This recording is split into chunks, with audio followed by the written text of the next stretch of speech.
اگر آپ نے چارج پر لگائی ہے بیٹری اور آپ نے اس کو آن نہیں کیا بجلی کے بٹن کو، اور آپ 6 گھنٹے لگانے کے بعد پچھتاتے ہیں کہ نا میں تو بٹن کھولنا بھول گیا، یہ تو جیسی تھی ویسی کی ویسی ہے۔ میں تو بہت اچھی مثال دے رہا ہوں۔ آپ ہر بار دیکھتے ہیں کہ یہ چارج ہو بھی رہی ہے نہیں ہو رہی، اس کی علامت ہوتی ہے اندر، اس میں ہری بتی جلے گی اس کا لے کے چارج ہو رہی ہے، ورنہ کہا جاتا ہے کہ نہیں آپ کی بیٹری خراب ہے، اب یہ چارج ہونے والی نہیں ہے، اس کو ٹھیک کرائیے، اندر کوئی کمی ہے نماز میں جس کی وجہ سے یہ نماز ابھی قابل نہیں ہو رہی ہے کہ یہ آپ کو اندھیرے میں اللہ کی یاد دلا دے اور اندھیرے میں گناہ یاد نظر آ جائے، آپ کو آپ کی نماز قابل نہیں رہی۔ ہم بہت اچھی مثال آپ کو دے رہے ہیں۔ اس لیے فرمایا کہ ذکر کا مطلب یہ تھا، ذکر کا مطلب یہ تھا کہ آپ اللہ کو کتنا یاد رکھتے ہیں، آپ اللہ کو کتنا یاد رکھتے ہیں۔ میرے محترم بزرگوں، دوستوں، عزیزوں، سب سے پہلے جاننا چاہیے کہ ذکر کیا ہے، اس کی حقیقت کیا ہے۔ ذکر کیا ہے، اس کی حقیقت کیا ہے۔ اللہ نے قرآن میں ذکر کسے کہا ہے اور ہم ذکر کسے سمجھتے ہیں؟ اللہ نے قرآن میں ذکر کسے کہا ہے، ہم ذکر کسے سمجھتے ہیں؟ حدیث میں ذکر کسے کہا گیا ہے، ہم ذکر کسے سمجھتے ہیں؟ سب سے پہلے جاننا چاہیے کہ ذکر کا جہاں حکم آیا ہے وہاں اس سے کیا مراد لیا گیا ہے۔ اصل ذکر اللہ کو یاد رکھنا ہے۔ اصل ذکر اللہ کو یاد رکھنا ہے۔ اصل ذکر اللہ کو یاد رکھنا ہے۔ ذاکر وہ نہیں ہے جو تسبیحات پوری کر دے، ذاکر وہ نہیں ہے جو تسبیحات پوری کر دے۔ ہماری بات توجہ چاہتی ہے۔ ذاکر وہ نہیں ہے جو تسبیحات پوری کر دے۔ ذاکر اسے کہتے ہیں جو گناہ کے وقت اللہ کو یاد کر دے۔ اگر دوران گناہ اللہ یاد آتے ہیں تو اس کو ذاکر کہا جائے گا، اگرچہ یہ بہت کثرت سے ذکر نہ کرتا ہو۔ ہماری بات توجہ چاہتی ہے۔ اگر گناہ کے دوران اللہ یاد آتے ہیں تو اس کو ذاکر کہا جائے گا، اگرچہ یہ بہت تسبیحات نہ پڑھتا ہو، بہت کثرت ذکر نہ کرتا ہو۔ اور اگر یہ ذکر بہت کثرت سے کرتا ہے لیکن اس کو دوران گناہ اللہ یاد نہیں آتے تو اس آدمی کو غافل کہا جائے گا، ذاکر نہیں کہا جائے گا۔ سیدھی بات، ہماری بات بہت توجہ چاہتی ہے۔ اس کو غافل کہا جائے گا، ذاکر نہیں کہا جائے گا۔ کیوں؟ اس کو گناہ کے دوران اللہ یاد نہیں آئے۔ تو میں نے عرض کیا امت کا ایک طبقہ وہ ہے جو ذکر سے غافل ہے، ایک طبقہ وہ ہے جو ذکر میں غافل ہے، جو ذکر میں غافل ہے۔ ایک طبقہ وہ ہے جو ذکر سے غافل ہے، ایک طبقہ وہ ہے جو اللہ کا نام لیتے ہی نہیں ہے، ایک طبقہ وہ ہے جو ذکر کر کے مطمئن ہے کہ ہم ذکر کرتے ہیں۔ حالانکہ فَاذْكُرُونِي أَذْكُرْكُمْ اس کا ترجمہ یہ ہے تم مجھے یاد رکھو میں تمہیں یاد رکھوں گا۔ تم مجھے یاد رکھو، تم مجھے یاد رکھو۔ جتنے بھی اذکار ہیں وہ سارے اذکار اللہ کو یاد رکھنے کے لیے ہیں۔ آپ غور کیجئے قرآن میں کہ قرآن نے کہاں کہاں ذکر کہا ہے اور ذکر سے قرآن نے کیا مراد لیا ہے۔ سب سے پہلی بات تو یہ ہے کہ سارا قرآن ذکر ہے، سارا قرآن ذکر ہے۔ اِنَّا نَحْنُ نَزَّلْنَا الذِّكْرَ قرآن ہم نے نازل کیا ہے، وَإِنَّا لَهُ لَحَافِظُونَ اور ہم اس کی حفاظت کرنے والے ہیں۔ سب سے پہلی بات تو یہ ہے کہ قرآن شروع سے لے کر آخر تک قرآن بذات خود ذکر ہے۔ کیوں؟ اس لیے کہ قرآن احکام سے بھرا ہوا ہے، اس لیے قرآن نے ہر حکم کو ذکر کہا ہے. سارا قرآن ذکر ہے، سارا قرآن ذکر ہے، سارا قرآن ذکر ہے. اللہ فرما رہے ہیں اِنَّا نَحْنُ نَزَّلْنَا الذِّكْرَ وَإِنَّا لَهُ لَحَافِظُونَ. یہ قرآن ہم نے نازل کیا ہے. پورے قرآن کو ذکر کہا جا رہا ہے. پھر آپ پڑھیے آگے جو کہیں کہ کلمہ لا الہ الا اللہ، اس کے الفاظ کا زبان پہ آنا ذکر ہے. پھر قرآن کہتا ہے کہ نماز ذکر ہے، بلکہ نماز کو قرآن کہتا ہے کہ سب سے بڑا ذکر ہے. نماز سب سے بڑا ذکر ہے، نماز سب سے بڑا ذکر ہے. کیوں؟ حالانکہ حج زندگی میں ایک مرتبہ فرض ہے. حج زندگی میں ایک مرتبہ فرض ہے، وہ ابھی جس میں اس کے لیے ہے جس میں حج کی استطاعت ہو. قرآن حج کو بھی ذکر کہہ رہا ہے جو زندگی میں ایک مرتبہ ہے، اس کو بھی ذکر کہہ رہا ہے. جو نماز صبح سے لے کے شام تک 5 مرتبہ ہر مسلمان مرد و عورت پر فرض ہے، ننگا ہو، بھوکا ہو، فقیر ہو، محتاج ہو، بادشاہ ہو، وزیر ہو، سب کے ذمے نماز 5 وقت فرض ہے. قرآن اس کو بھی ذکر کہہ رہا ہے. فَاسْأَلُوا أَهْلَ الذِّكْرِ، اور قرآن اس کو بھی ذکر کہہ رہا ہے. قرآن اس کو بھی ذکر کہہ رہا ہے. میں عرض کروں گا، قرآن نماز کو بھی ذکر کہہ رہا ہے. وَلَذِكْرُ اللَّهِ أَكْبَرُ، قرآن کہتا ہے کہ ذکر اکبر صرف اس نماز کو کہتے ہیں. ذکر اکبر صرف اس نماز کو کہتے ہیں جو نماز نمازی کو گناہوں سے روک رہی ہو. اگر یہ نماز نمازی کو گناہ سے نہیں روک رہی ہے تو ابن عباس فرماتے ہیں کہ پھر یہ ذکر اکبر اس کا مطلب نہیں بنتا. نماز ذکر اکبر ہے کب کہ نماز ذکر اکبر ہے اگر یہ آپ کو گناہ سے روک رہی ہے. ابن عباس فرماتے ہیں اقیم الصلاۃ ان الصلاۃ تنہی عن الفحشاء والمنکر ولذکر اللہ اکبر.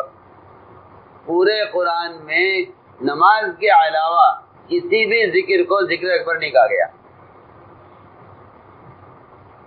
نہ تلاوت کو، نہ تسبیحات کو، نہ اوراد و وظائف کو، نہیں.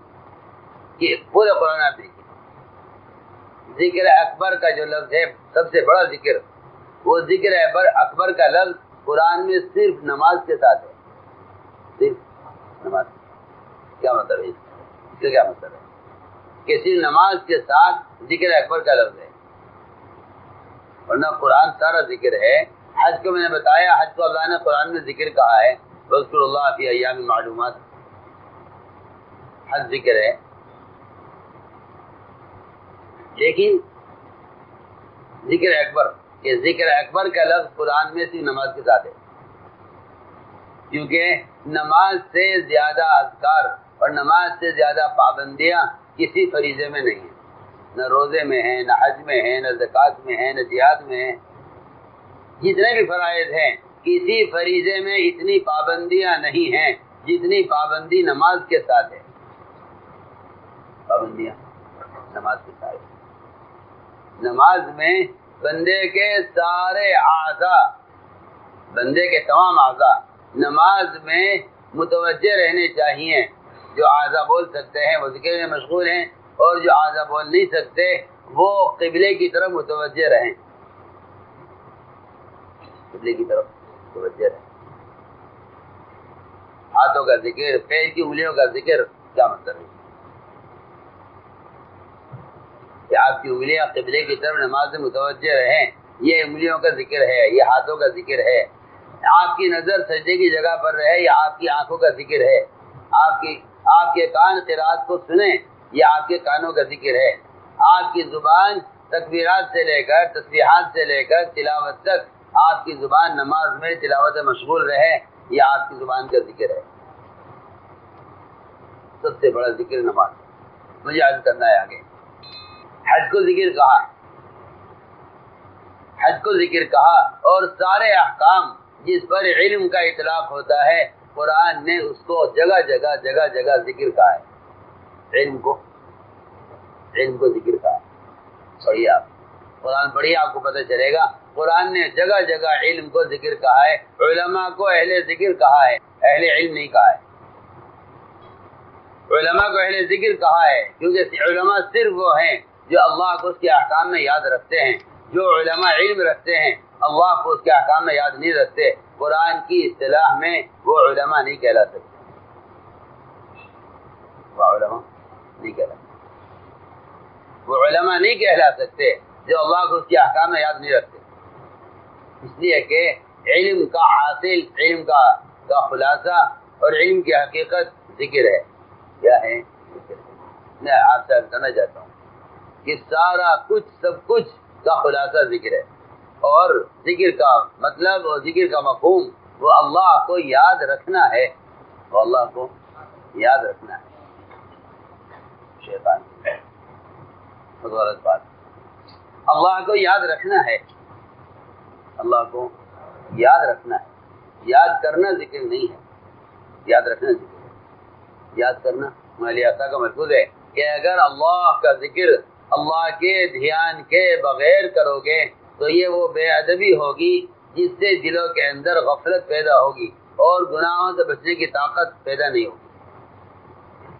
گناہوں سے بچنے کی طاقت پیدا نہیں ہوگی. یہ بات بالکل حق ہے، یہ بات بالکل حق ہے کہ ذکر میں کسی کیفیت کا پیدا ہونے کا کوئی اعتبار نہیں ہے. کسی کو نماز میں نور نظر آ جائے، کسی کو ذکر میں کیفیت پیدا ہو جائے، اس کا کوئی اعتبار نہیں ہے. اس کا کوئی اعتبار نہیں. ہماری بات توجہ سننا بہت، کوئی اعتبار نہیں.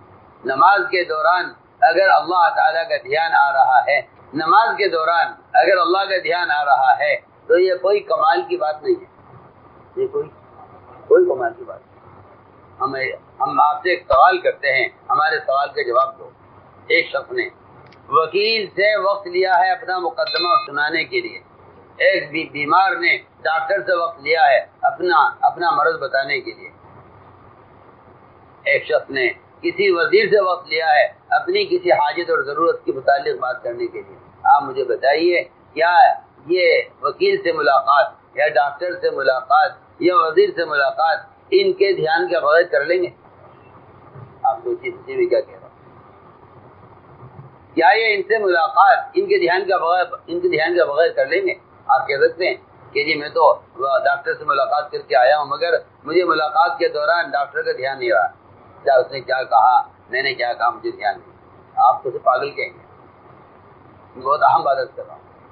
اگر ڈاکٹر سے وکیل سے ملاقات کے دوران آپ کو ان کا دھیان نہیں ہے، اس کو آپ کہتے ہیں ایسا نہیں ہو سکتا، تو میں پوچھتا ہوں کہ نماز مومن کی معراج ہے، اس میں اگر اللہ کا دھیان آ گیا تو کون سی کمال کی بات ہے؟ تو کون سی کمال کی بات ہے؟ نماز کا کمال یہ نہیں ہے. نماز کا کمال یہ نہیں ہے کہ آپ کو نماز کے دوران اللہ کا دھیان آ جائے. ذکر کا کمال یہ نہیں ہے کہ آپ کو دوران ذکر اللہ کا دھیان آئی ہے. تو آنا ہی چاہیے، یہ تو آنا ہی چاہیے. ایسا کیسے ہو سکتا ہے؟ آپ کسی سے ملاقات کریں اور آپ کو ملاقات کے دوران اس شخص کا دھیان نہ رہے جس سے آپ ملاقات کے لیے آئے ہیں. آپ سوچئے نا میں کیا کہہ رہا ہوں. آپ چل کر جائیں کسی ڈاکٹر کی کلینک پر یا کسی وکیل کے دفتر میں، آپ چل کر جائیں اس سے ملاقات کے لیے اور آپ یہ کہیں مجھے تو وکیل کا دھیان نہیں رہا. جی ہاں سوچیے، ایسا ممکن ہے؟ میں کچھ سے سوال کر رہا ہوں. سر یہ کیا کمال ہے کہ آپ کو نماز میں اللہ کا دھیان آ جائے؟ ہم یاد کرنا چاہتے ہیں کہ نماز میں اللہ کا دھیان آنا کمال نہیں ہے.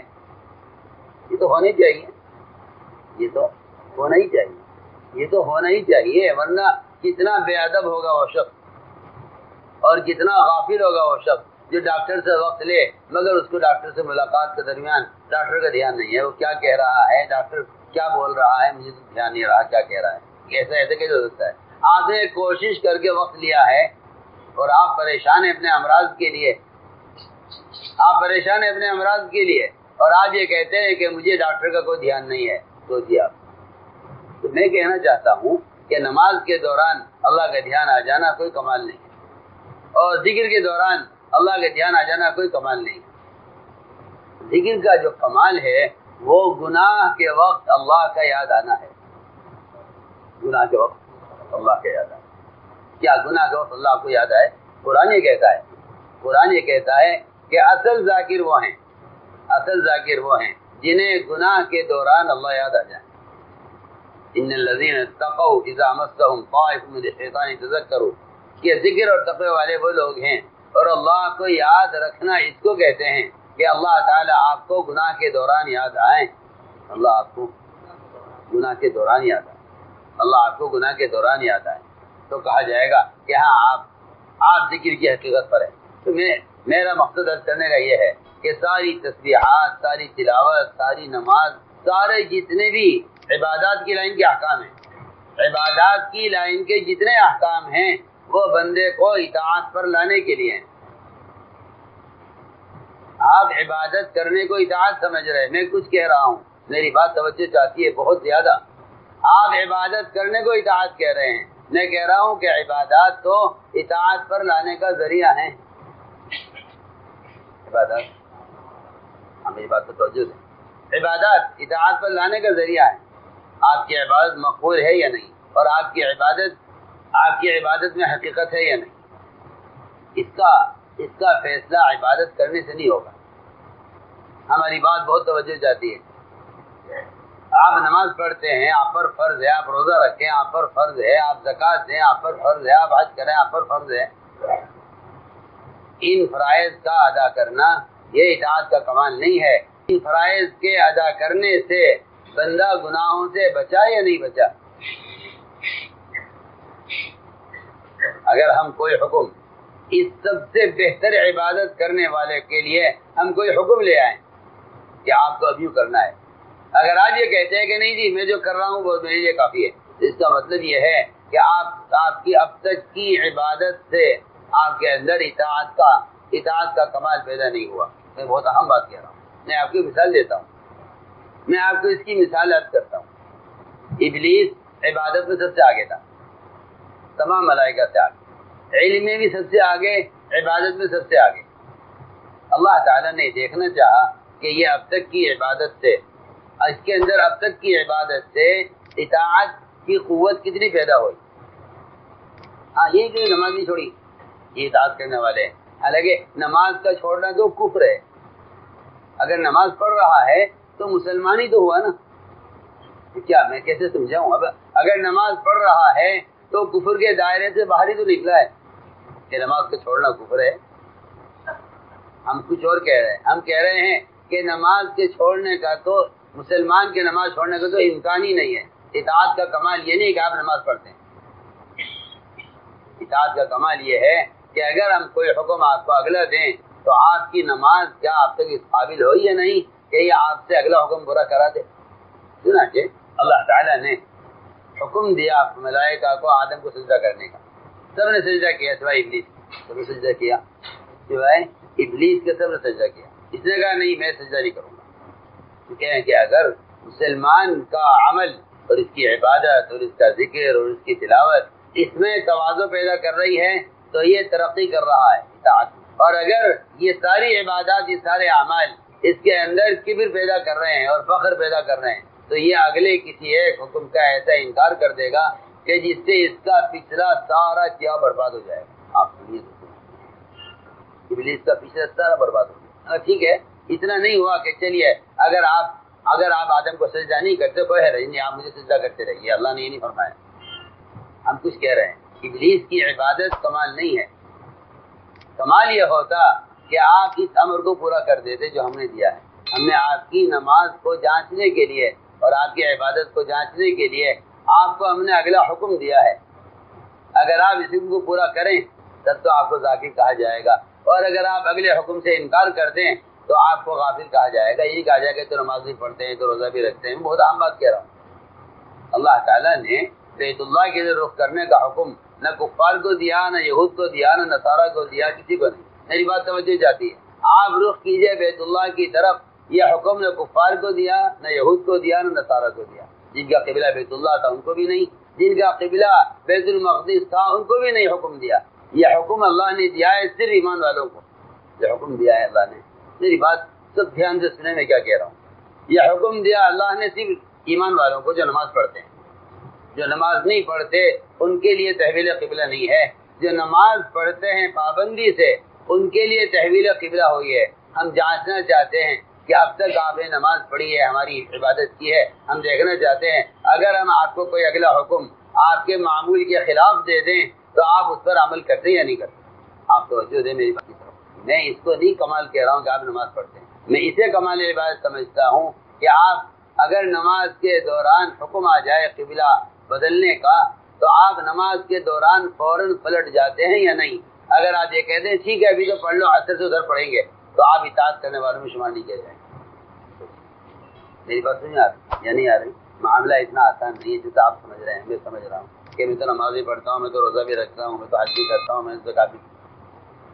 میں نے بہت اچھی مثال آپ کو پیش کی، تحویل قبلہ نماز پڑھنے والوں کے لیے جو پابندی سے نماز پڑھتے تھے آپ کے ساتھ، ان کا امتحان ہے۔ ہم ان میں سے چھٹائی کریں گے کہ کون نجی کا اتباع کرتا ہے فوراً پلٹ جاتا ہے بیت المقدس سے بیت اللہ کی طرف، اور کون نجی کا اتباع نہیں کرتا۔ یہی میں عرض کر چکا اس سے پہلے مثال، یہی حکم آیا فرشتوں کے لیے کہ آدم کو سجدہ کرو، فوراً رخ بدل دیا ادھر سے ادھر۔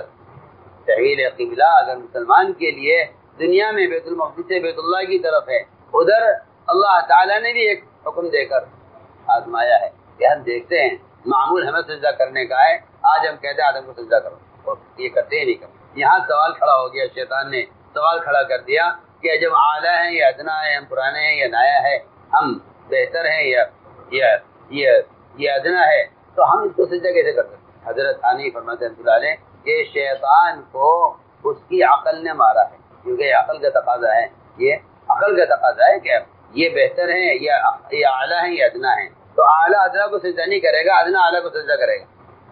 یہ عقل کا تقاضا ہے، یہ عقل کا۔ ہم کچھ کہنا چاہتے ہیں تو میں پھر آپ سے کہتا ہوں کہ مسلمان کا نماز پڑھنا کمال نہیں ہے، کیونکہ نماز کو چھوڑنا تو کفر ہے، نماز کو چھوڑنا تو کفر ہے، نماز کو پڑھنا کمال نہیں ہے۔ بلکہ سوال اس بات کا ہے کہ آیا یہ نماز تمہیں منکر سے روکتی ہے یا نہیں؟ اسی ابن عباس فرماتے ہیں ذکر اکبر وہ نماز ہے جو منکر سے روک دے۔ پوری آیت پڑھی آپ، ان الصلاۃ تنہی عن الفحشاء والمنکر ولذکر اللہ اکبر، کہ ذکر اکبر وہ نماز ہے جو نماز آپ کو منکر سے روک دے۔ اگر آپ منکر سے باز نہیں آتے تو آپ کی نماز قائم نہیں ہے، آپ کی نماز قائم۔ نماز کا قائم ہونا نماز پڑھنے کو نہیں کہتے۔ ہائے میں کس طرح سمجھاؤں آپ کو بات، نماز کا پڑھنا نماز کا قائم ہونا نہیں، نماز کا پڑھنا قائم ہونا نہیں، نماز کا پڑھنا نماز کا قائم ہونا نہیں ہے۔ نماز کی قرآن کی اصطلاح میں نماز کا قائم کرنا صرف یہ ہے کہ یہ نماز آپ کو منکر سے روک دے۔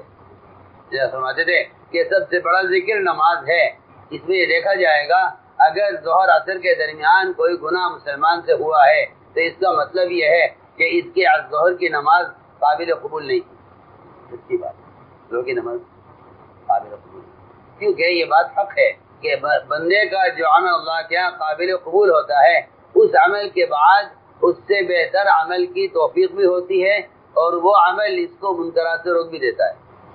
لوگ پوچھتے ہیں قبولیت کی کیا علامت ہے، ہم کہتے ہیں قبولیت کی علامت تو اتنی آسان ہے، اتنی آسان ہے۔ میں آپ سے عرض کرتا ہوں، آپ اگر کوئی رجسٹری خط بھیجتے ہیں ڈاک سے، تو جس کو آپ بھیجتے ہیں خط، اس کی طرف سے ایک کاغذ آتا ہے، اس پر ان صاحب کے دستخط ہوتے ہیں، ڈاکیہ دے کے جاتا ہے آپ کو کہ آپ کا خط پہنچ گیا ہے۔ میں بہت اچھی مثال دے رہا ہوں، آپ کا خط پہنچ گیا، آپ کو یقین ہوگا کہ دیکھیے فلاں صاحب نے جواب دے دیا کہ ہاں خط مل گیا ہے۔ ہم کہتے ہیں جس طرح ایک کسی ملک میں آپ خط بھیجیں اور وہاں سے جواب آئے کہ خط پہنچ گیا ہے، آپ کو یقین ہو جاتا ہے۔ میں کہتا ہوں اس سے بھی زیادہ مسلمان کو اللہ کے یہاں اپنے عمل کے قبول ہونے کا یقین ہونا چاہیے، بشرط یہ ہے کہ وہاں سے کوئی جواب آئے، وہاں سے کوئی آتا ہے مثال دی، وہاں سے کوئی جواب آئے۔ یہ جواب کیا آئے گا؟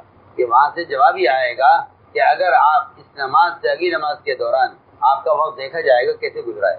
اگر دو نمازوں کے درمیان کا وقت اللہ کی یاد میں گزرا ہے، اللہ کی یاد کا مطلب میں اس کو نہیں سمجھتا صرف کہ آپ اس درمیان قرآن پڑھتے رہے، ذکر کرتے رہے، میں کہتا ہوں اس درمیان میں اگر آپ نے لوگوں کے حقوق مارے ہیں تو نماز آپ کے قابل قبول نہیں ہے، اور اگر آپ نے اس درمیان میں نامحرم کو دیکھا ہے تو نماز قابل قبول نہیں ہے، آپ نے اس درمیان میں اگر اللہ کا حکم توڑا ہے تو آپ کی نماز قابل قبول نہیں ہے، کیونکہ منکر سے معروف روکتا ہے، منکر سے نہیں روکتا، منکر سے نہیں روکتا، منکر سے نہیں روکتا۔ معروف منکر سے روکتا ہے.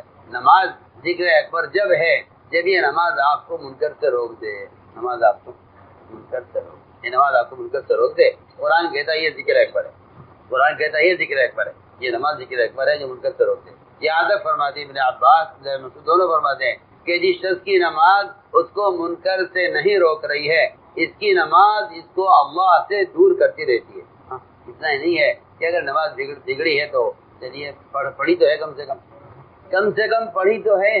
میں کہتا ہوں کہ پڑھی تو ہے کم سے کم، یہ صرف اتنی بات ہے کہ آپ کافر نہیں ہیں، صرف اتنی سی بات. لیکن کفر اسلام کے درمیان نماز کا فرق ہے، ورنہ نماز کو چھوڑنے والا مرتد ہے.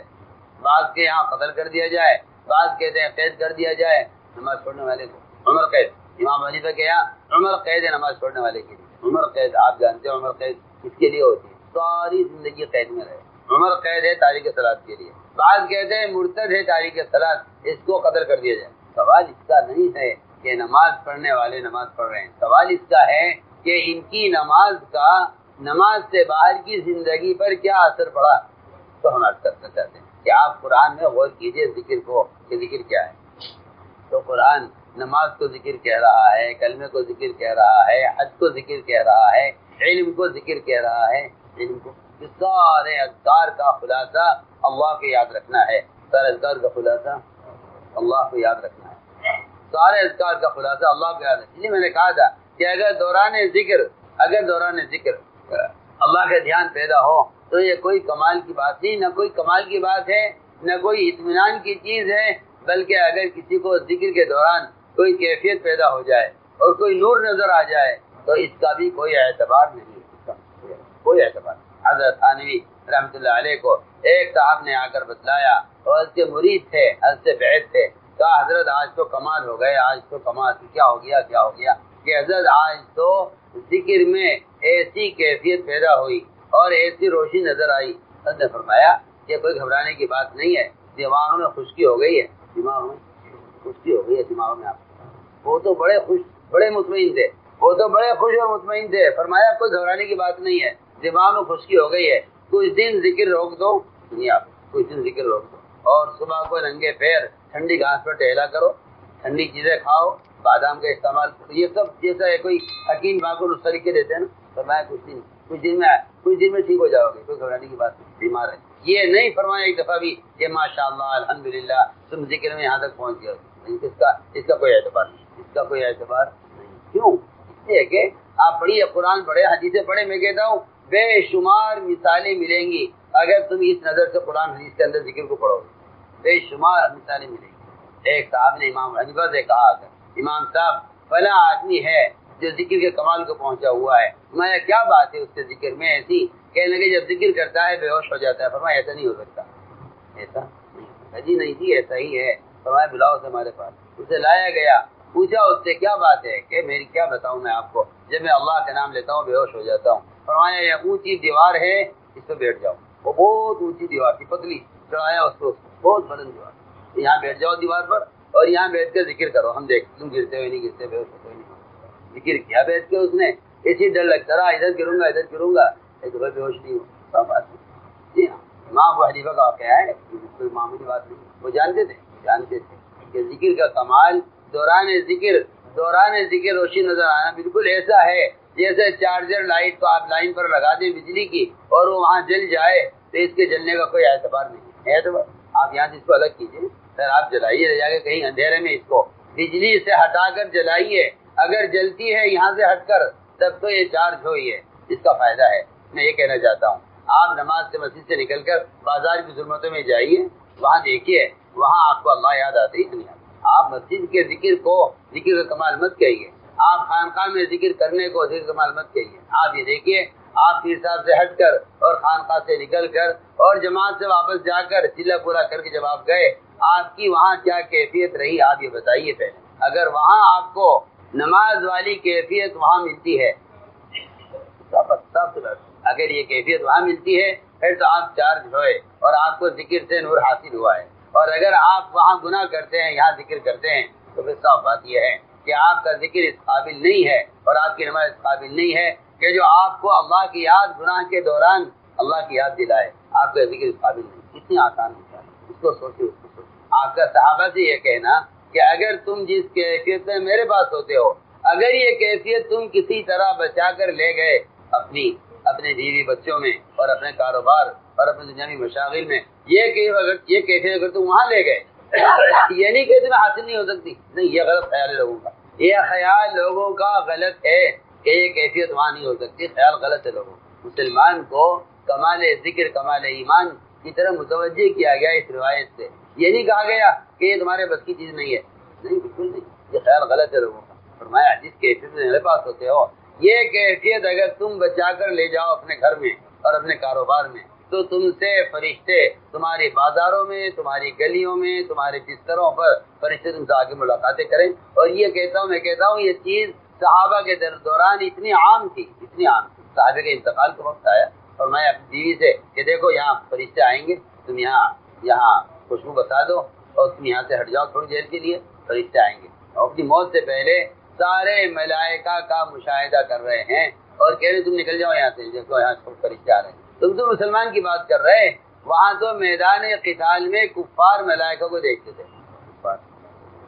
میں آپ سے کہنا چاہتا ہوں ذکر کا کمال یہ ہے، لیکن ہماری بات یاد رکھیں، اگر نماز کے دوران اور ذکر کے دوران اور انفرادی اور تنہائی کے ذکر کے دوران اگر اللہ کا دھیان نہیں ہے تو خدا کی قسم ممکن ہی نہیں ہے کہ یہاں سے ہٹ کر اللہ کا دھیان آ جائے۔ میں تو بہت اچھی مثال آپ کو دے چکا ہوں، اگر آپ نے چارج پر لگائی ہے بیٹری اور آپ نے اس کو آن نہیں کیا بجلی کے بٹن کو، اور آپ 6 گھنٹے لگانے کے بعد پچھتاتے ہیں کہ میں تو بٹن کھولنا بھول گیا، یہ تو جیسی تھی ویسی کی ویسی ہے۔ میں تو بہت اچھی مثال دے رہا ہوں، آپ ہر بار دیکھتے ہیں کہ یہ چارج ہو بھی رہی ہے نہیں ہو رہی، اس کی علامت ہوتی ہے اندر، اس میں ہری بتی جلے گی اس کا لے کے چارج ہو رہی ہے، ورنہ کہا جاتا ہے کہ نہیں آپ کی بیٹری خراب ہے، اب یہ چارج ہونے والی نہیں ہے، اس کو ٹھیک کرائیے، اندر کوئی کمی ہے نماز میں جس کی وجہ سے یہ نماز اب اس قابل نہیں ہو رہی ہے کہ یہ آپ کو اندھیرے میں اللہ کی یاد دلا دے اور اندھیرے میں گناہ یاد نظر آ جائے، آپ کو آپ کی نماز قابل نہیں رہی۔ ہم بہت اچھی مثال آپ کو دے رہے ہیں، اس لیے فرمایا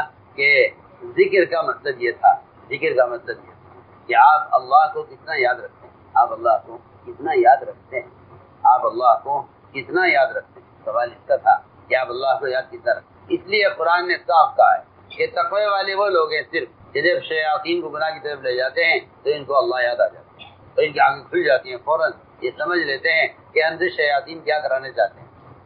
ایک نوجوان تھا حضرت عمر کے زمانے میں، مسجد کا عادی، ہر وقت مسجد میں رہتا تھا، اکثر وقت مسجد میں گزارتا تھا، اکثر وقت وہ نظر نہیں آیا عمر کو، پوچھا اور نوجوان کہاں ہے؟ لوگوں نے کہا اس کا انتقال ہو گیا، اس کا انتقال۔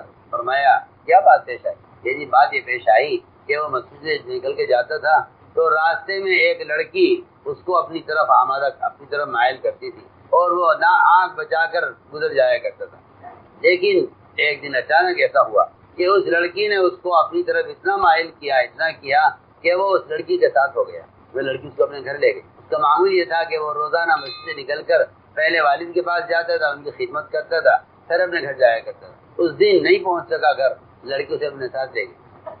جب وہ لڑکی اپنے گھر تک پہنچی، پیچھے لڑکا آ رہا تھا، لڑکی اندر داخل ہو گئی، لیکن یہ لڑکا اس کے گھر میں داخل ہوتے ہوتے بے ہوش ہو گیا۔ لڑکی نے دیکھا کہ بے ہوش ہے، وہ گھبرائی، اس نے کہا لوگوں سے، اپنے ملازمین سے کہ اسے اٹھا کے اس کو اس کے باپ کے گھر پہنچا دیا، وہاں پہنچا دیا بے ہوشی کی حالت۔ اس کو ہوش آیا باپ کے یہاں، باپ نے کیا بات ہو گئی، اسے قصہ سنایا، اور بات کرتے کرتے ایک قرآن کی آیت پڑھی کہ تقوی والے تو وہی لوگ ہیں کہ جب ان کو اللہ یاد آتے ہیں تو ان کی آنکھیں کھل جاتی ہیں۔ یہ پڑھ کے دوبارہ بے ہوش ہو گیا، دوبارہ پھر ہوش نہیں آیا، اسی میں انتقال ہو گیا۔ رات کا وقت تھا، ہم نے حضرت عمر امیر المؤمنین کو اطلاع نہیں کی کہ رات میں کیا حضرت عمر کو پریشان کریں، ہم نے اس کو رات میں غسل دیا فوراً اور نماز پڑھی، اس کو دفن کر دیا۔ عمر رضی اللہ تعالیٰ عنہ اس نوجوان کی قبر پر گئے، صحابہ سب ساتھ تھے، تمام صحابہ ساتھ تھے، قبر پر کھڑے تھے۔ حضرت عمر رضی اللہ عنہ نے فرمایا صحابہ سے کہ جو شخص گناہ کے دوران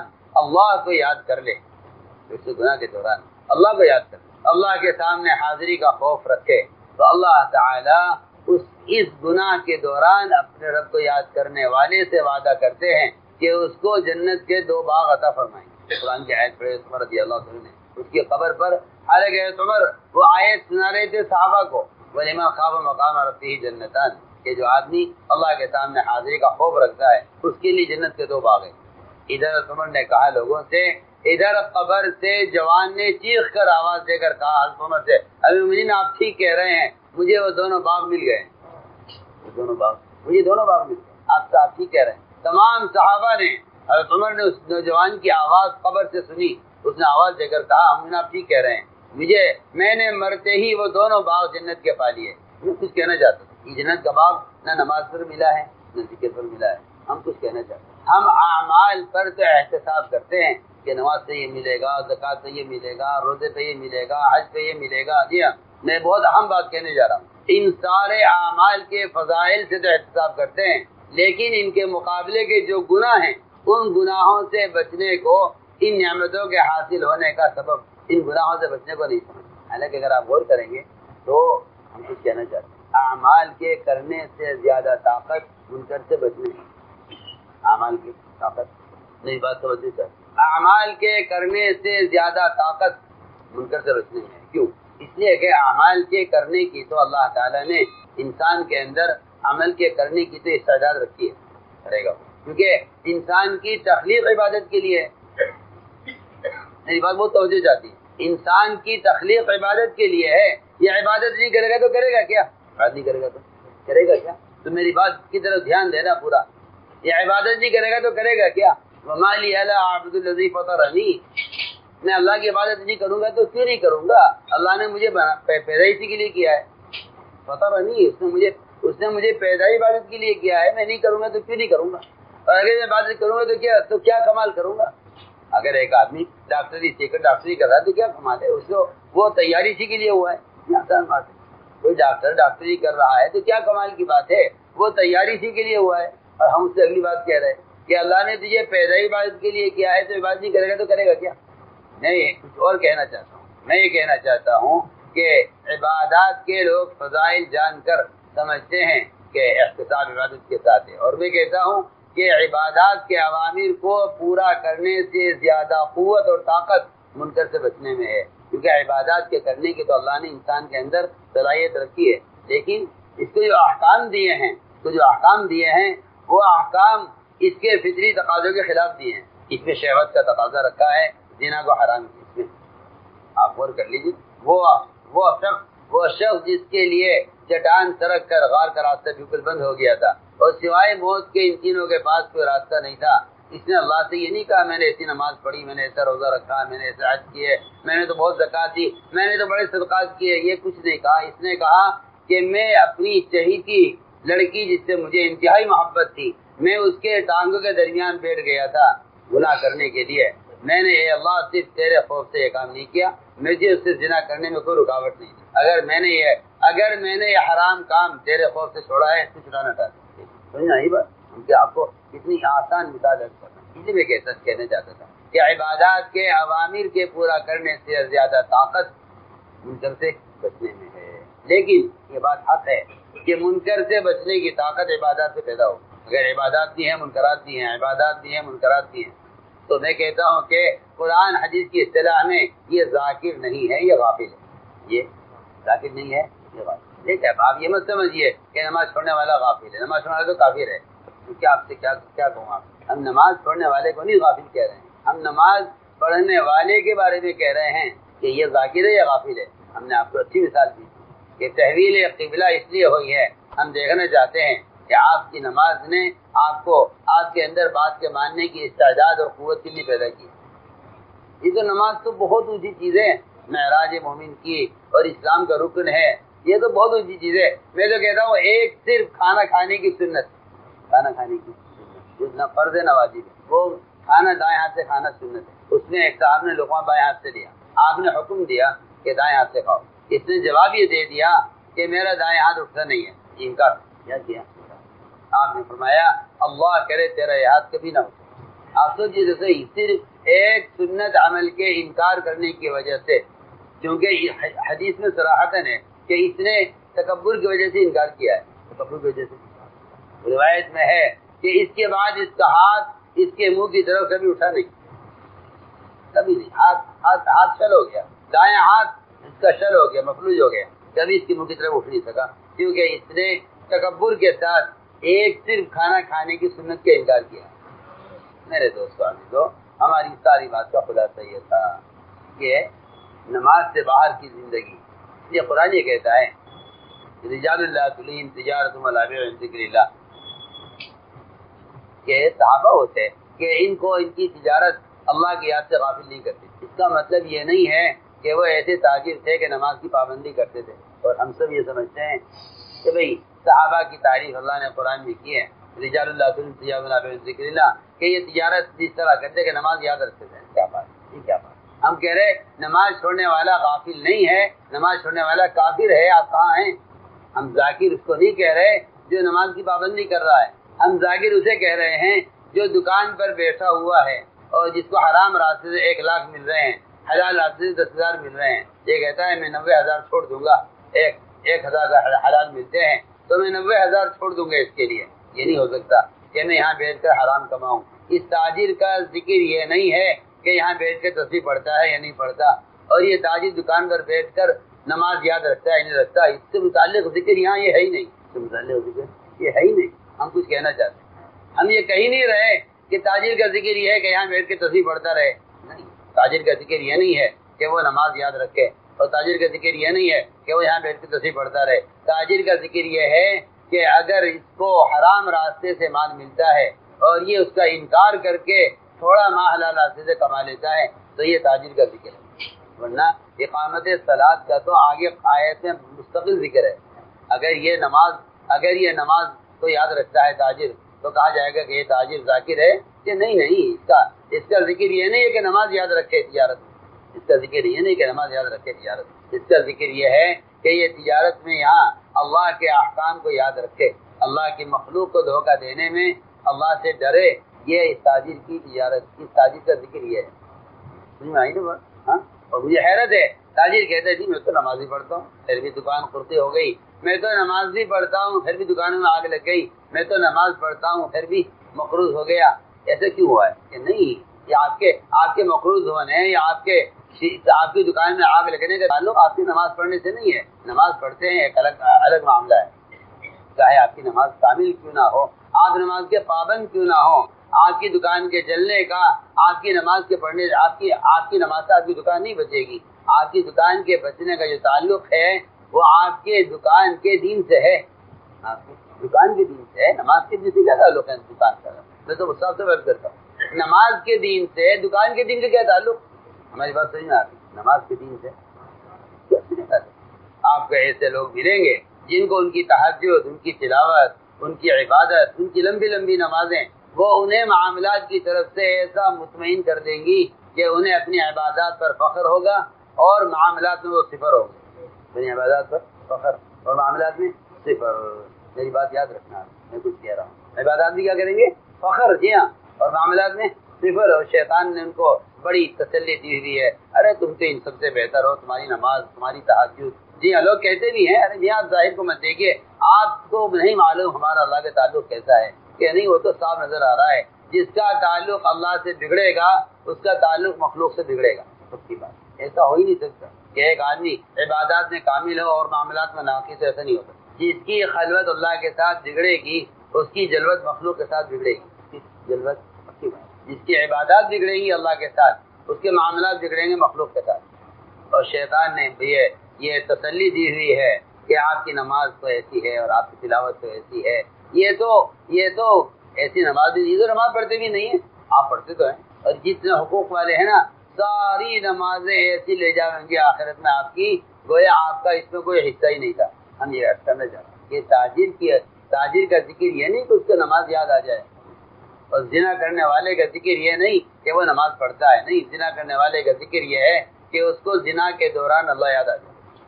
تو ہم نے ایک بات چھیڑی تھی، ہمارا دل چاہتا ہے کہ اس کو سمجھا جائے اچھی طرح کہ کمال ذکر نہ ذکر کی تسبیحات کا پورا ہونا ہے اور نہ ذکر میں اللہ کا دھیان آنا ہے، بلکہ کمال ذکر یہ ہے کہ آپ کو گناہ کے دوران اللہ یاد آئے یا نہیں۔ اگر آپ کو گناہ کے دوران اللہ یاد آ گئے تو آپ ذاکر ہیں، اور اگر گناہ کے دوران اللہ یاد نہیں آئے آپ کو اور آپ نے اللہ کے خوف سے اس گناہ کو ادھورا نہیں چھوڑا، تو آپ کے ذکر میں کوئی کمال نہیں ہے، آپ کی نماز میں کوئی کمال نہیں۔ ایسے شخص کو چاہیے کہ وہ اپنے عبادات کے منکرات کو دیکھے، اپنی عبادات کے منکرات، عبادات ہماری بات بہت سخت بات ہے. آپ کا تو خیال یہ ہے کہ عبادت معروفات ہیں اور گناہ منکرات ہیں، اور ہم کہہ رہے کہ نہیں، عبادات کے منکرات دیکھو. جو اپنی عبادت کا منکر نہیں دیکھے گا وہ نماز سے باہر کے منکرات سے بچ نہیں سکے گا. معاشرے کے منکرات سے وہ بچ سکے گا جو اپنی عبادت کے منکرات پر غور کرے. ہاں بہت آسان بات. جس کی آنکھ نماز میں پابند نہیں ہے اس کی آنکھ نماز سے باہر خطا کرے گی.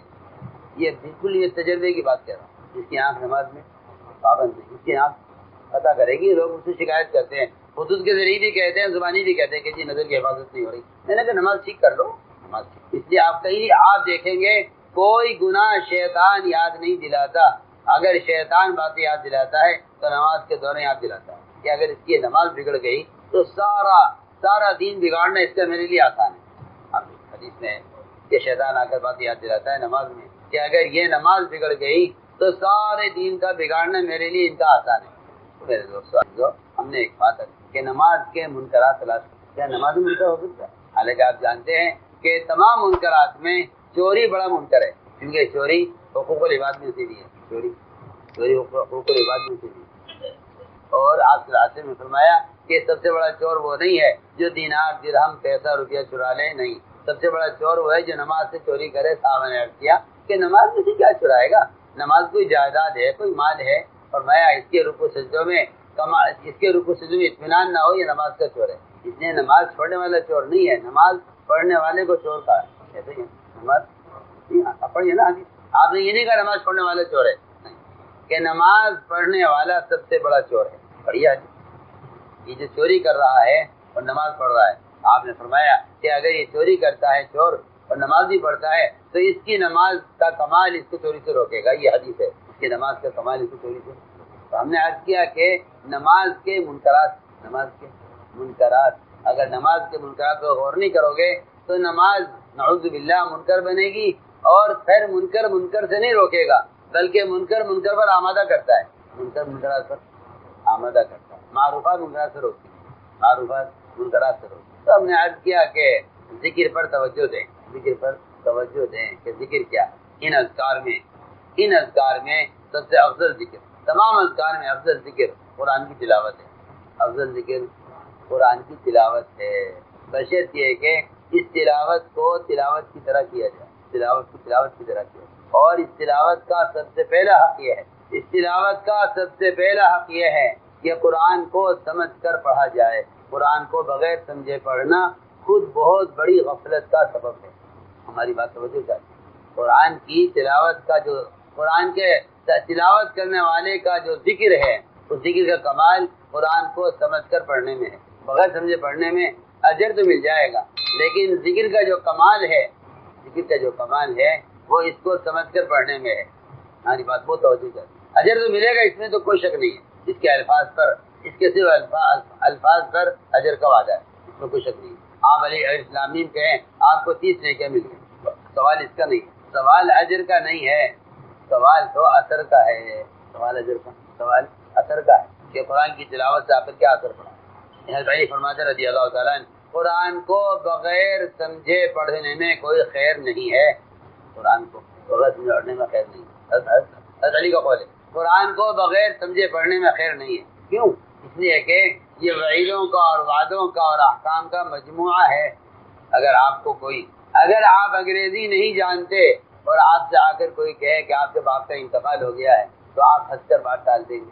اچھی بات ہے آپ کو انگریزی، اور آپ سے آ کر کوئی یہ کہے کہ آپ کے والد صاحب کا انتقال ہو گیا ہے تو آپ ہنس کر ٹال دیں گے بات. جی ہاں، میں بہت اہم بات کہہ رہا ہوں. جو قرآن پڑھ کر روتے نہیں ہیں اور جو قرآن کے پڑھنے سے متاثر نہیں ہوتے وہ لوگ ہوتے ہیں جو اس کو سمجھنے کا ارادہ نہیں کرتے. تو کہتے ہیں میاں وہ تو علماء سمجھے کیا مطلب ہے، ہمیں تو پڑھنے سے مطلب ہے. ہر کی یہ بات نہیں، یہ خیال غلط ہے آپ کا. یہ خیال آپ کا سراسر غلط خیال ہے. قرآن کفار سے مخاطب نہیں ہے، مومن سے مخاطب ہے. سب سے زیادہ قرآن میں خطاب مومن کو ہے، کافر کو نہیں ہے. منافق کو ہی بہت کم ہے. آپ دیکھیے یا ایھا الذین آمنوا یا ایھا الذین آمنوا یا ایھا الذین آمنوا، شاید کوئی جگہ آپ کو اس سے خالی ملے. اس لیے حیرت کی بات یہ ہے کہ اس زمانے کا مسلمان قرآن سے اتنا متاثر نہیں ہے جتنا اس زمانے کا مشرک قرآن سے متاثر تھا. آپ کو میری بات بری لگے گی مگر حقیقت ہے. آپ دیکھیے کفار مکہ نے ابوبکر صدیق رضی اللہ تعالیٰ عنہ کو مکے سے نکالا اس لیے تھا کہ آپ قرآن زور سے پڑھتے ہیں، ہماری عورتیں بچے سمجھتے ہیں قرآن، اور وہ قرآن سمجھ کر اسلام کی طرف مائل ہوتے ہیں، لہٰذا آپ قرآن زور سے نہیں پڑھیں گے، اس شرط پر ہم آپ کو امان دیں گے، اور اگر آپ قرآن زور سے پڑھیں گے تو ہم آپ کو مکے سے نکالیں گے، باوجود یہ کہ آپ بڑے سخی ہیں، بڑے رحم دل ہیں، بیواؤں کے، یتیموں کے، مسکینوں کے کام آتے ہیں، اس ساری صفات کے باوجود ہم آپ کو مکے سے نکال دیں گے۔ ابن دغینہ نے کہا کہ ابو بکر میں آپ کو امان دے سکتا ہوں ایک شرط پر کہ آپ قرآن آہستہ پڑھیں گے، اس شرط پر میں آپ کو امان دے سکتا ہوں، اگر آپ نے قرآن زور سے پڑھا ہم آپ کو مکے سے نکال دیں گے، ورنہ آپ جیسا سخی اور آپ جیسا رحم دل آدمی نکالا نہیں جا سکتا مکہ مکرمہ سے، اگر آپ نے زور سے قرآن پڑھا تو ہم آپ کو نکالیں گے۔ آپ صلی اللہ علیہ وسلم نے ایک مشرک کو سورہ فاتحہ پڑھ کر سنائی، اس نے کہا اتنی گہری لغت ہے اور اتنے گہرے الفاظ ہیں، یہ کیا پورا قرآن ایسا ہی ہے یا ایسی ایک صورت ایسی ہے؟ تو میں اس قرآن کی گہرائی اور اس کی لغت کی گہرائی کو سن کر میں سمجھتا ہوں کہ یہ کلام بشر کا کلام نہیں ہے، لہٰذا میں صرف اس ایک آیت کے سننے کی وجہ سے میں آپ کے دین کو قبول کرتا ہوں۔ آپ سنیے تو صحیح، میں سمجھتا ہوں کہ صرف تلاوت ذکر نہیں ہے بلکہ اس کی اصل ذکر، جو میں شروع سے کہہ رہا ہوں جب سے بات شروع کی ہے، اصل ذکر اللہ کے وعدوں کا اور وعیدوں کا اثر لینا ہے۔ اللہ کے حکم سے آپ اللہ کے حکم سے متاثر ہیں یا نہیں؟ اللہ کے احکام کا تاثر ذکر ہے، تصویر کا پڑھنا ذکر نہیں ہے، صرف اللہ کے احکام کا تاثر ذکر ہے۔ ہم کچھ کہہ رہے ہیں، ہماری بات سمجھ میں آنا بہت مشکل ہے، میں کچھ کہہ رہا ہوں، آپ تلاوت کرنے کو ذکر کہتے ہیں، میں قرآن کے تاثر کو ذکر کہتا ہوں۔ سن رہے سو رہے آپ واقعی ٹھیک ہے، میں قرآن پڑھتا ہوں، ذکر ہے قرآن پڑھنا۔ میں کہہ رہا ہوں کہ سوال اجر کا نہیں ہے، سوال اثر کا ہے کہ آپ قرآن پڑھ کر کتنے متاثر ہو، سوال اس کا ہے۔ تو میرے بھائی دوستو، یہ میں عرض کیا کہ اس کی تلاوت کا سب سے پہلے حق یہ ہے، اس کو سمجھیے، وعیدوں کا خوف، وعدوں پر امید۔ آپ صلی اللہ علیہ وسلم کی تلاوت میں یہ دو چیزیں رہا کرتی تھیں، وعیدوں کا خوف، وعدوں کی امید۔ جہاں وعدے وہاں تمنا اور امید، جہاں وعید ہے وہاں خوف، جہاں وعید وہاں خوف، جہاں ثواب وہاں امید۔ اس طرح صحابہ کرام قرآن کی تلاوت کیا کرتے، اور ہم مسلمانوں میں انگریزی کا اخبار تو سمجھ لیں گے، جھوٹے اخبار تو خرید کے پڑھ لیں گے، جھوٹے اخبار خرید کر پڑھیں گے، اور قرآن اگر رکھا ہوا ہے مسجد میں، اس کے پڑھنے کی توفیق نہیں ہے، اس کے پڑھنے کی توفیق نہیں۔ تو میں نے ایک مثال عرض کی تھی کہ اگر کوئی آدمی انگریزی نہیں جانتا اور آپ اس کو اس کے باپ کی موت کی خبر دیں تو وہ ہنس کر ٹال دے گا، اور اگر اس کو پتہ چل جائے کہ یہ انگریزی میں یہ کہہ رہا ہے آپ کے باپ کا انتقال ہو گیا، تو بتائیے آپ کا تاثر کیا ہوگا؟ مجھے میرے پاس جواب صرف ذرا سمجھنے کی بات، اسی خبر کو آپ نہ سمجھیں تو آپ ہنسیں گے، اور اسی خبر کو آپ اگر سمجھ لیں تو آپ روئیں گے۔ دیکھیے آپ اس فیصلے کی میں بہت اچھی مثال دے رہا ہوں، آپ کو اس حادثے میں کوئی تاثر نہیں ہوگا اگر آپ حادثے کو سمجھے نہیں ہیں۔ یہ حادثے اگر آپ سمجھ لیں تو آپ کی اسی لمحہ کیفیت ہنسنے کے بجائے رونے کی ہوگی، ایسا ہی ہے نا؟ اور آج کل کے لوگ کہتے ہیں بھائی سمجھنا تو بھائی علماء کا کام ہے، آپ تو عام مسلمان کو کیا قرآن سمجھنا؟ میں تو سمجھتا ہوں بے وقوفی کی بات ہے، بے وقوفی کی بات۔ افلا یتدبرون القرآن، قرآن کہہ رہا کیا یہ قرآن میں غور نہیں کرتے؟ قرآن میں غور نہیں کرتے، اس لیے قرآن کو سمجھ کر پڑھنا، کیونکہ یہ قرآن کا حق ہے، قرآن کا تقاضا ہے، قرآن کا یہ حق ہے، قرآن کا تقاضا ہے۔ آپ مجھے سمجھیے میں کیا کہہ رہا ہوں، اور یہ بات بھی ذہن میں رہے کہ یہ قرآن جو خلاف کھڑا ہوگا قیامت میں، وہ صرف اتنی بات نہیں ہے کہ جی میری تلاوت نہیں کی ہے، نہیں، قرآن جو کھڑا ہوگا مسلمان کے خلاف وہ یہ مدعا لے کر کھڑا ہوگا انہوں نے میری اطاعت نہیں کی ہے، میری اطاعت نہیں کی۔ مہجورہ کا دونوں معنی بیان کیا علماء، یا رب ان قوم اتخذوا هذا القرآن مہجورا، مہجور سے دونوں مراد ہیں، ایک مہجور سے وہ مراد ہے جس نے اس رات کو کہ تہجد میں اور رات کے قیام میں نہیں پڑھا، اس کے بھی خلاف ہوگا۔ تو دونوں جھگڑے قرآن کے اپنی جگہ الگ الگ ہیں، تلاوت نہ کرنے والوں سے الگ لڑے گا، جی ہاں، اور اطاعت نہ کرنے والوں سے الگ لڑے گا، لیکن زیادہ بڑا مقدمہ قرآن کا جو خلاف جائے گا وہ تلاوت کرنے والوں کے خلاف نہیں جائے گا، اس سے زیادہ اطاعت نہ کرنے والوں کے خلاف اس کا مقدمہ جائے گا۔ پڑھیے قرآن، ہم کچھ کہہ رہے ہیں، زیادہ مقابلہ، زیادہ لڑائی قرآن کی تلاوت نہ کرنے والوں سے نہیں ہے، اطاعت نہ کرنے والوں سے۔ اور موٹی سی بات ہے کہ جو تلاوت ہی نہیں کریں گے وہ اطاعت کیا کریں گے؟ سیدھی بات جی، اطاعت وہ نہیں کریں گے، تلاوت ہی نہیں کریں گے۔ اس لیے فرمایا تمام اذکار میں سب سے افضل ذکر قرآن کی تلاوت، تمام اذکار حدیث میں آتا ہے جس کو قرآن کی تلاوت کی وجہ سے ذکر و دعا کا وقت نہ ملے اللہ تعالیٰ اس کو اس سے بہتر عطا فرما دیتے ہیں۔ جی ہاں، بغیر دعا کے حاجتیں پوری ہوں اور بغیر اور بقیہ اذکار کے بغیر تمام اذکار سے زیادہ اجر ملے تمام۔ کیوں؟ اس لیے کہ قرآن خود دعا ہے، قرآن خود دعا ہے، قرآن کی دعائیں دعاؤں کا متن ہے اور مصنون دعائیں قرآن کی دعاؤں کی شرح ہے۔ مصنون دعائیں قرآن کی دعاؤں کی شرح ہیں اور قرآن کی جو دعائیں ہیں وہ دعاؤں کا متن ہے۔ قرآن کی دعائیں دعاؤں کا متن ہے اور مصنون دعائیں قرآن کی دعاؤں کی شرح ہے۔ ہماری بات توجہ چاہتی ہے، لوگ شرح پڑھتے ہیں لیکن متن نہیں پڑھتے۔ تو علماء سے کہہ رہا ہوں کیا پڑھتے ہیں؟ ایسا ہو سکتا ہے کہ وہی بتائیے گا، ایسا ہو سکتا ہے کہ آدمی شرح پڑھے متن کی ضرورت نہیں ہے؟ آپ متن کے بغیر شرح سمجھ ہی نہیں سکتے کہ یہ شرح کس چیز کی ہے۔ ہاں، لیکن جو دعائیں مصنون دعائیں ہیں وہ قرآن کی دعاؤں کی شرح ہے، قرآن کی دعاؤں کی شرح ہے۔ اس لیے فرمایا کہ قرآن تو بذات خود دعا ہے اور دعاؤں کے مجموعے کا نام قرآن ہے، دعاؤں کا مجموعہ ہے قرآن، دعاؤں کا مجموعہ ہے قرآن۔ یہ فرمایا کہ اس کو قرآن کی تلاوت کی وجہ سے دعا کا وقت نہ ملے، اس کو دعائیں اس کو حاجتیں اس کے بغیر دعا کی پوری ہوں گی، اور جس کو قرآن کی تلاوت کی وجہ سے ذکر کا وقت نہ ملے کہ اللہ تعالیٰ اس کو ذکر سے زیادہ اجر قرآن کی تلاوت پر، کیونکہ سارے اذکار میری زبان ہے، سارے اذکار میری زبان ہے، سارے اذکار ذاکر کی زبان ہے، صرف قرآن اللہ کی ذات سے نکلا ہوا ہے۔ اس لیے سوال پیدا ہوا کہ قیام افضل ہے یا سجدہ افضل ہے؟ قیام افضل ہے، ایک جماعت کی سجدہ افضل ہے کیونکہ بندہ سب سے زیادہ قریب اللہ کے سجدے کی حالت میں ہوتا ہے، کہ سجدہ افضل ہے کیونکہ بندہ سب سے زیادہ قریب اللہ کے سجدے کی حالت میں ہوتا ہے۔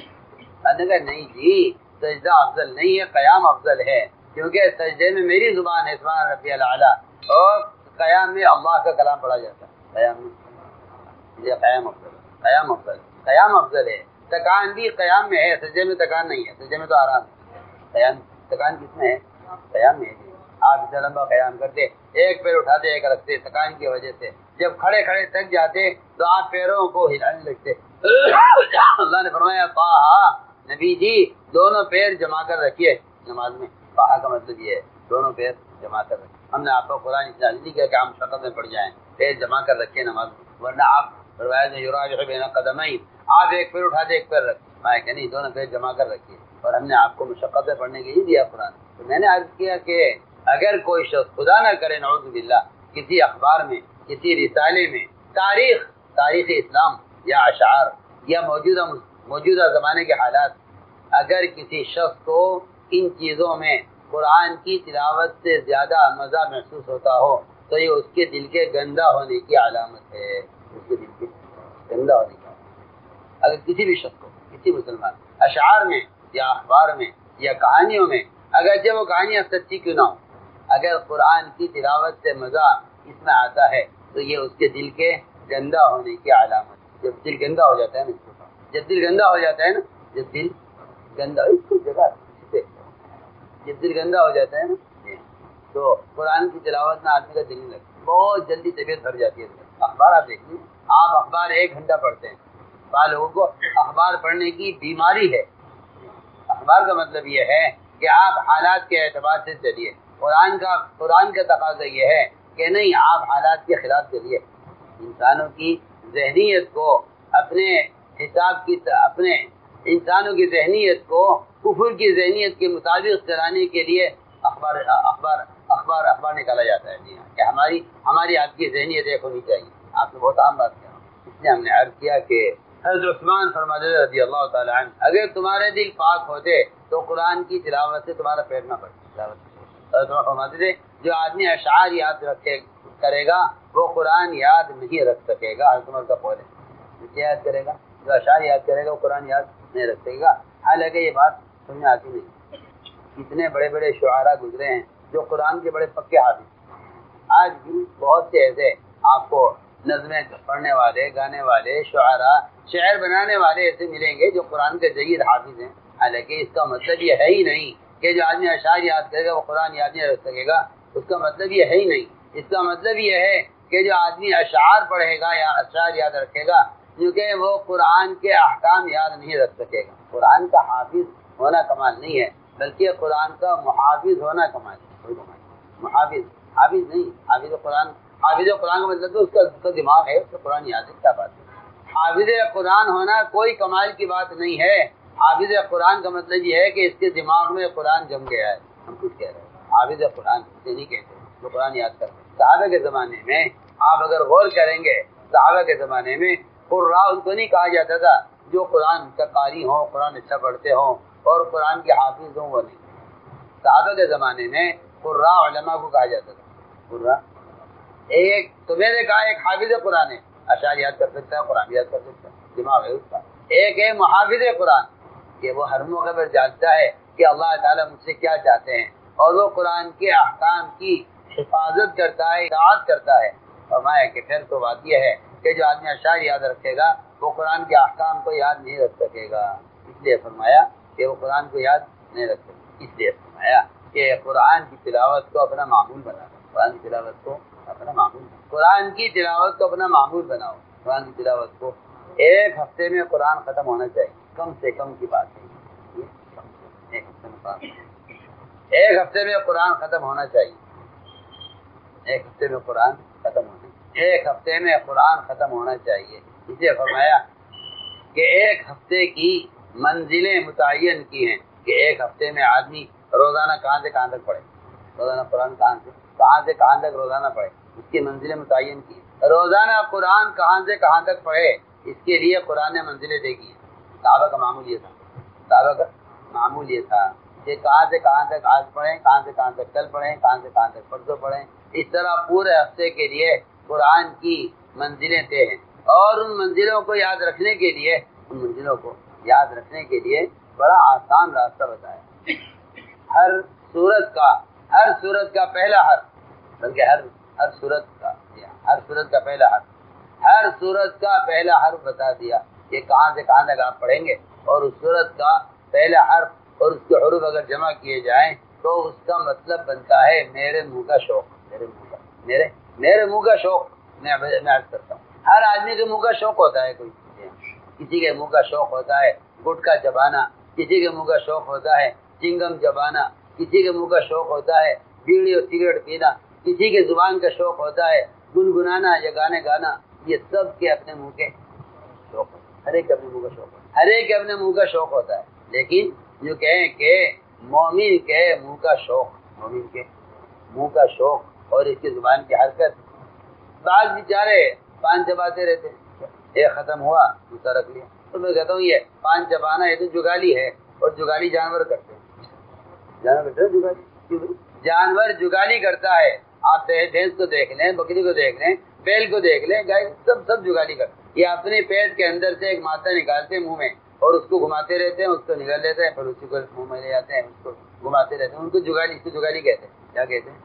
یہ جگالی جو مسلمان انسان کرتا ہے یہ جانور بنا ہے، حیوانیت ہے کہ منہ میں کوئی چیز رہے چبانے کے لیے۔ یہ ان کو ضرورت پڑتی ہے جن کی زبان اللہ کے ذکر سے تر نہیں رہتی، وہ اپنی زبان کو پان سے تر رکھنا چاہتے ہیں۔ 700 پان حدیث میں ہے کہ زبان اللہ کے ذکر سے تر رہے۔ کیا مطلب تر رہنے؟ تر رہنے کا مطلب یہ ہے کہ تمہارا منہ اور تمہاری زبان وہ اللہ کے ذکر میں مشغول رہے، کہ تیری زبان اللہ کے ذکر سے تر رہے۔ تر رہنے کا مطلب ہی یہی ہے کہ حرکت میں رہے۔ مگر جنہیں اللہ کے ذکر کا شوق نہیں ہے وہ جانوروں کی طرح جگالی کے ذریعے اپنے منہ کو تر رکھنا چاہتے ہیں، کوئی پان کے ذریعے، کوئی کہیں کے ذریعے۔ ہاں لوگ کہتے ہیں منہ سوکھ رہا ہے، ہاں کچھ ہے نہیں منہ ڈالنے۔ اور بیچارے جو خالی بیٹھے ہیں وہ کہتے ہیں ہم بور ہو رہے، حالانکہ مومن بور نہیں ہو سکتا، کافر بور ہو سکتا ہے، کافر بور ہو، مومن بور نہیں ہو سکتا۔ اس کے پاس تو اس کا بہترین ہم نشین وہ علم ہے، اور بہترین ساتھی اس کا ذکر ہے۔ مومن بور نہیں ہو سکتا، مومن بور نہیں ہو سکتا نا، کیونکہ اس کے پاس تو ہر وقت ذکر ہے، ہر وقت ذکر ہے مومن کے پاس، مومن بور نہیں ہو سکتا۔ تو میں نے عرض کیا کہ یہ فرمایا گیا فمی بشوق، فم کہتے ہیں منہ کو، فم کہتے ہیں منہ کو، فم کہتے ہیں عربی فمی میرا منہ۔ آگے فرمایا بشوق، فرمایا بشوق، فمی بشوق۔ یہ قرآن کی منزلیں یاد رکھنے کا سب سے بہترین ذریعہ ہے، اور اس کا ترجمہ یہ بن گیا فمی بشوق، میرے منہ کا شوق۔ میں نے عرض کیا نا ہر ایک کے منہ کا کوئی شوق ہوتا ہے، مومن کے منہ کا شوق وہ قرآن کی تلاوت۔ فمی بشوق، فا سے سورہ فاتحہ، یہاں سے آپ پڑھنا شروع کی، فا سے سورہ فاتحہ، میم سے سورہ مائدہ، فاتحہ سے پڑھیے مائدہ تک، فاتحہ سے پڑھیے مائدہ تک، مائدہ سے پڑھیے سورہ یونس تک، آگے یا آگئی فہمی، فاتحہ سے پڑھیے مائدہ تک، مائدہ سے پڑھیے سورہ یونس تک، سورہ یونس سے پڑھیے سورہ بنی اسرائیل تک، سورہ بنی اسرائیل سے پڑھیے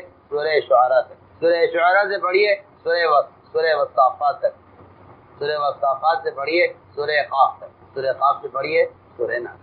بتائیے کیا بنا؟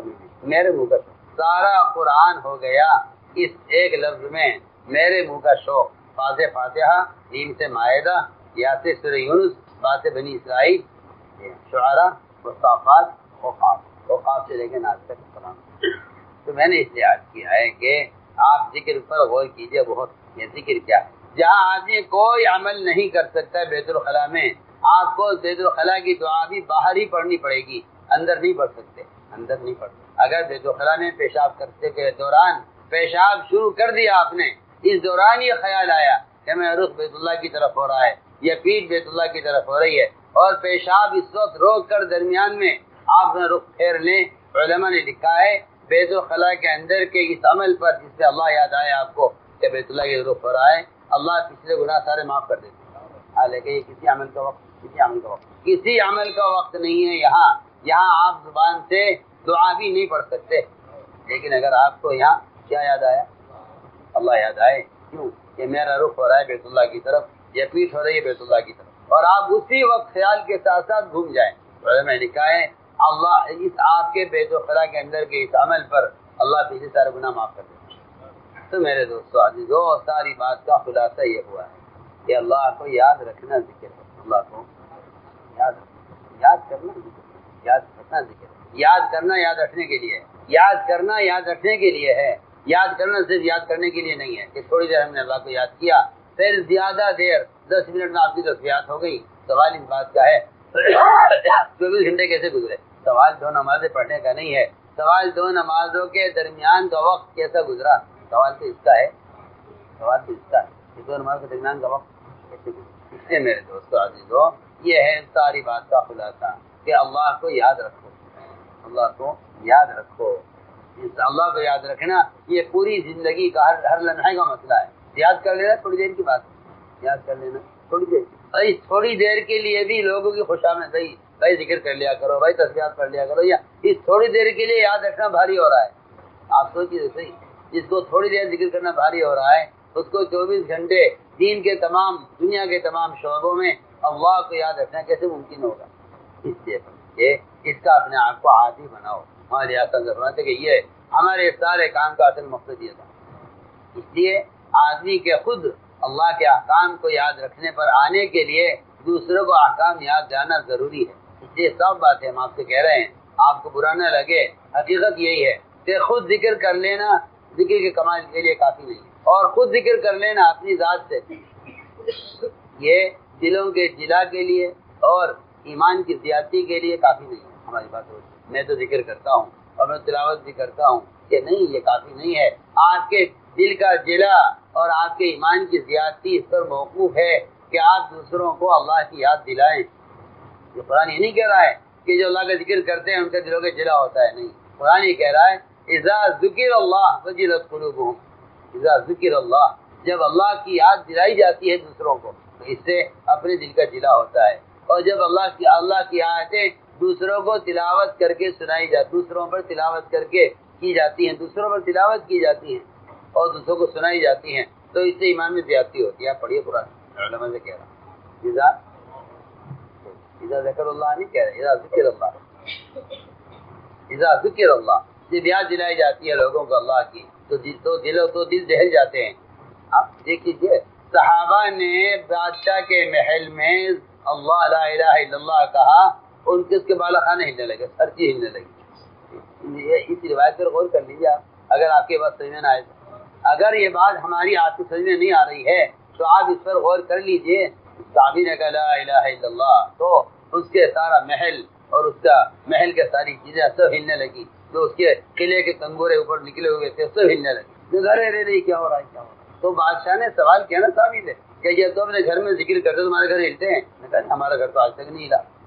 صحابی جواب دے رہے ہیں ہم تو اپنے گھر میں روزانہ ذکر کرتے ہیں، ہمارا گھر ذکر سے کبھی نہیں ہلا۔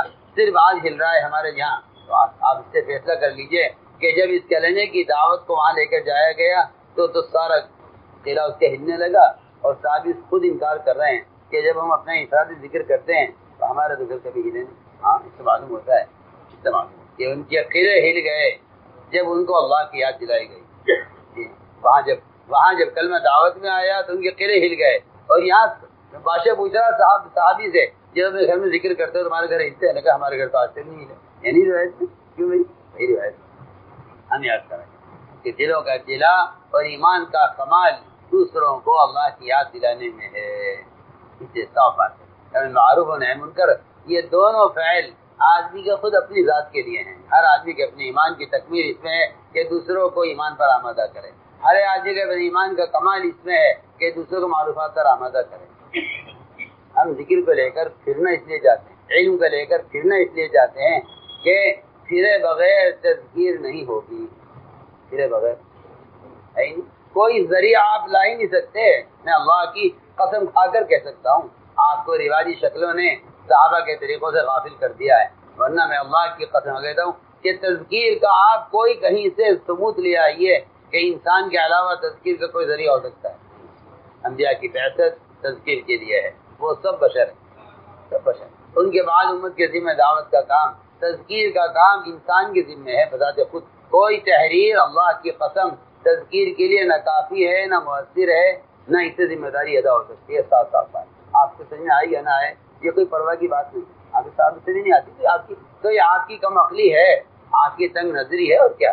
ورنہ قرآن صاحب کہتا ہے کہ نفع صرف تذکیر میں ہے۔ ذکر آپ خود یاد دلائیے، اس لیے کہ تذکیر آپ کا یاد دلانے میں نفع ہے۔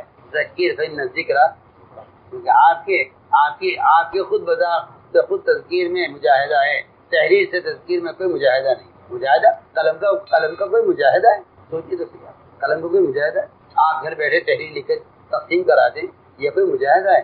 مجاہدہ قلم میں نہیں ہے، مجاہدہ قدم میں ہے۔ مجاہدہ قدم میں مجاہدہ، آپ قدم اٹھائیے۔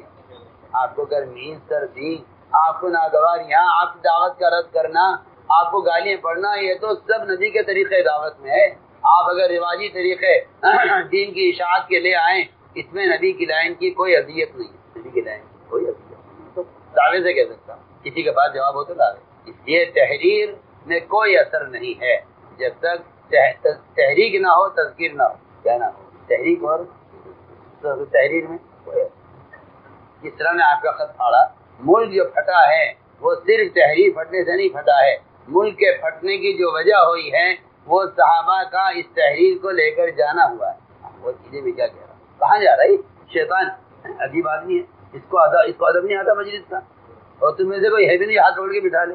جی سنیے میں کیا کہہ رہا ہوں، تذکیر مؤثر نہیں ہے اگر مسلمان اس کو بذات خود نہیں کرتا۔ کوئی ذریعہ تذکیر کا نہیں ہے سوائے کوئی ذریعہ تذکیر کا۔ آپ خود یاد دلائیں جا کر تو اتمام حجت ہوا ہے، اور اتمام حجت پر اللہ کی طرف سے مدد کا وعدہ ہے۔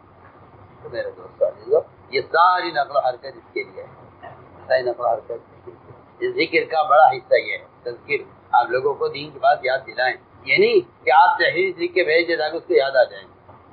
آج کے لوگ بیچارے شکایت کرتے ہیں کہ جی ہم نے تو آپ کو پیغام بھیجا تھا، اور آپ بتاتے تھے ہم نے پیغام دیکھا نہیں دیا۔ پیغام بھیجتے ہیں نا تو بڑا نقصان ہو جاتا ہے، آپ ہمیں بتائے کیوں نہیں؟ ہمیں تو آپ کو پیغام بھیج دیا تھا کہ آپ ہمیں ایک فون کر دیتے، ہمیں آ کے بتا دیتے، ہمیں تو پیغام دیکھا ہی نہیں دیا۔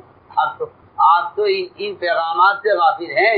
امت کا بہت بڑا طبقہ وہ ہے جو دین سے، علم سے، فرائض سے بالکل ناواقف ہے، اور آپ کتاب چھاپ کر یہ سمجھ رہے ہیں کہ میں نے سب کے پاس دین پہنچا دیا ہے، دین پہنچ گیا۔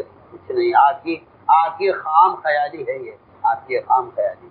آپ سمجھتے ہیں کہ اخبار اور رسائل سے ذمہ داری پوری ہو جائے گی، ہم آپ کو اللہ کی قسم کھا کر کہہ سکتے ہیں کہ تذکیر کی ذمہ داری خود جا کر دین یاد دلائے بغیر ادا نہیں ہوگی۔ علیہ السلام نے صاف کہا تھا، عیسیٰ اگر تم چلے گئے میں نہ گیا اللہ مجھے زمین میں دھسا دیں گے۔ علیہ السلام کہہ رہے ہیں 5 باتیں یاد دلانی تھی۔ بیت المقدس نے بنی اسرائیل کو جمع کر کے تاخیر کا اندیشہ ہوا تو عیسیٰ علیہ السلام نے یاد دلایا کہ یحییٰ تمہیں اللہ نے حکم دیا تھا، یہ پورا نہیں ہوا میں کر دوں۔ یحییٰ علیہ السلام نے کہا عیسیٰ ہرگز تم مت جانا، اگر تم گئے میں نہ گیا تو اللہ مجھے عذاب دیں گے اور اللہ مجھے زمین میں دھسا دیں گے۔ آپ مجھے بتائیے تو صحیح، دین کی بات نہ پہنچانے پر خس کا عذاب۔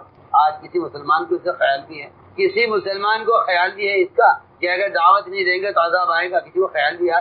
آج تو تمہیں پڑھے لکھے لوگ اس بات کا انکار کرنے والے مل جائیں گے دنیا میں، پڑھے لکھے کہہ رہا ہوں جنہیں اللہ نے علم دیا وہ بھی انکار کر دیں گے، وہ بھی اس کا انکار کریں گے۔ ایسی کوئی بات نہیں۔ اگر یہ کہا جائے آج کہ دعوت نہ دینا اللہ کے عذاب کو بلانا ہے تو اچھے پڑھے لکھے لوگ انکار کر دیں گے، نہیں یہ تبلیغ والے ایسی باتیں کرتے ہیں، غلو کرتے ہیں، اس کا نام غلو رکھا ہے، کیونکہ بیچاروں کو نہ قرآن کی خبر ہے نہ حدیث کی خبر ہے جی۔ اور یہاں قتال کا کوئی ذکر نہیں، آپ میری بات پر توجہ دیں، یہاں قتال کا کوئی ذکر نہیں ہے پوری حدیث میں۔ مسجد میں بنی اسرائیل کو جمع کر کے 5 باتیں پہنچانے کا حکم تھا، نہ اللہ کے ساتھ شرک نہ کریں، نماز قائم کریں، زکوٰۃ ادا کریں، رمضان کا روزہ رکھیں، اللہ کے ذکر کریں، 5 باتیں جنہیں پہنچانے کا یحییٰ علیہ السلام کو اللہ نے حکم دیا تھا۔ اس میں دیر ہو گئی، کوئی وجہ ہوئی، عیسیٰ علیہ السلام نے کہا آپ نہیں جا رہے تو میں چلا جاتا ہوں، میں نہیں ہر چیز میں جانا، اگر تم چلے گئے، تم نے یہ کام کیا میں نے نہ کیا تو اللہ مجھے ضیم میں دسائیں گے، اللہ مجھے عذاب دیں گے۔ ترمذی شریف کی روایت ہے۔ وہاں تو متبادل نبی متبادل ہو رہے ہیں تبھی بات ہو رہی ہے۔ آج کل کے جاہل قسم کے لوگ ان موبائل دین کی باتیں پہنچانے کو تبلیغ سمجھ رہے ہیں، میں حیران ہوں کیا ہو رہا ہے۔ جو یہ عزم کرو کہ یاد دلانا ہمارے ذمہ ہے، اللہ کو یاد کرنا بھی ہمارے ذمہ ہے اور دوسروں کو اللہ کی یاد دلانا بھی ہمارے ذمہ ہے۔ یہ 2 باتیں، ذکر اور تذکیر، ذکر اور تذکیر، خود اللہ کو یاد رکھنا اور دوسروں کو اللہ کی یاد دلانا۔ ذکر اور تذکیر یہ اس امت کی ذمہ داری، اللہ کو یاد رکھنا اور دوسروں کو اللہ کی اس کی یادیں فرماؤ، نیتیں کرو، قدم اٹھاؤ۔ علماء سب سے پہلے اس کے لیے پہل کریں، جو سال کے لیے آئے ہیں علماء سال پیش کریں، جو علماء سال لگا چکے ہیں دوسرے سال کے لیے پیش، اگر آپ نے چارج پر لگائی ہے بیٹھ